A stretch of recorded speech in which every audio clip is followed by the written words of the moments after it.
நீங்க எல்லாரையும் நம்பி ஏமாந்து போயிருக்கீங்களா? அப்போ இந்த கதை கேளுங்க. ஒரு அடர்ந்த காட்டுல நிறைய விலங்குகள் மகிழ்ச்சியா வாழ்ந்து வந்தாங்க. அங்க ஒரு தந்திரமான நரியும் இருந்தது. அது தன்னோட சுயநலத்துக்காக மற்ற விலங்குகள் உயிரை பலி கொடுக்க கூட தயங்காத குணம் கொண்டது.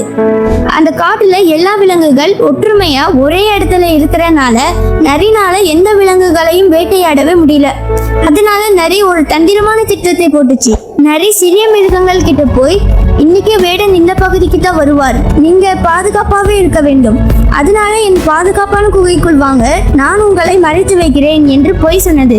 விலங்குகள் நரியோட பேச்சு நம்பி பயந்து நரி பின்னாடியே செல்ல, அது அவர்களை இருட்டு குகைக்குள் கொண்டு போய் ஒவ்வொன்றாக புடிச்சு சாப்பிட்டது. இப்படியே பல முயல்கள், காற்று பன்றிகள் மற்றும் சிறிய மான்களை ஏமாற்றி தன் பசியை தீர்க்க வச்சது. கொஞ்ச நாள் அப்புறமா டெய்லி சிறிய சிறிய மிருகங்களை வேட்டையாடி சலிச்சு போய் இனி பெரிய மிருகங்களை வேட்டையாடி ரொம்ப நாள் வச்சு சாப்பிடலாம் என்று நினைச்சது. அதனால ஒரு நாள் நரி ஒரு புத்திசாலி யானை கிட்ட சென்று, யானை அண்ணா, வேடர்கள் உங்களை பிடிக்க ஒரு பெரிய வலை போட்டிருக்கிறார்கள், உங்களுக்கு பெரிய ஆபத்து, என் பாதுகாப்பான குகைக்குள் வாங்க, நான் உங்களை மறைத்து வைக்கிறேன் என்று பொய் சொன்னது. புத்திசாலி யானைக்கு நரியோட தந்திரம் உடனே புரிஞ்சது. ஆனா அது எதுவுமே தெரியாதது போல் நடிச்சுட்டே நரி கிட்ட, உண்மையாகவே நரி, நீ சொல்றது சரிதான், எனக்கு பயமாகவே இருக்கு, நான் உன்னோட வரேன் சொல்லி நரி கூட குகைக்கு நடக்க தொடங்கியது. குகை அருகில் வந்து யானை வெளியே நின்று கொண்டே, நரி, நீ முன்னாடி போய் இடத்தை பார்த்து வா, நான் பெரிதாக இருக்கிறனால் இந்த வாசல் வழியே உள்ளே நுழைய முடியாது என்று யானை சொன்னது.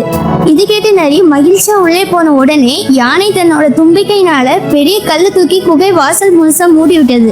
அதனால நரி அந்த குகைக்குள்ளேயே சிக்கி கொண்டது. குகை வெளியிலிருந்து யானை அமைதியாகவே நரிக்கிட்ட, நரி, உன் திட்டம் எனக்கு நல்லாவே புரிஞ்சு விட்டது, நீ சிறிய விலங்குகளை ஏமாற்றி உன் பசிக்காக கொன்றாய், என்னையும் இப்போ அதே வலையில் சிக்க வைக்க வந்த, ஆனா உன் வலையில் நீயே சிக்கி கொண்ட, மற்றவர்களுக்கு நீ உதச்ச துன்பம் இன்னைக்கு உனக்கே திரும்பிடுச்சு. இது கேட்டு நரி உள்ளே பயத்தால் அழுந்தது. யானை கிட்ட குகையிலிருந்து வெளியே எடுக்க சொல்லி கெஞ்சியது. ஆனா யானை அங்கிலிருந்து போகிவிட்டது. பின்னர் வேட்டைக்காரர்கள் வந்து குகை வாசல்ல இருக்கிற கல்லு தூக்கி உள்ளே சிக்கியிருந்த நரியை பிடிச்சி கொண்டு போனாங்க.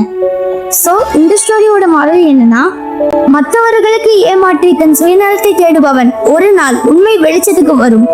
அப்போ அவர்கள் மற்றவர்களுக்கு கொடுத்திருந்த அதே வலியும் துன்பமும் அவர்களுக்கே திரும்பும். நன்றி, வணக்கம்.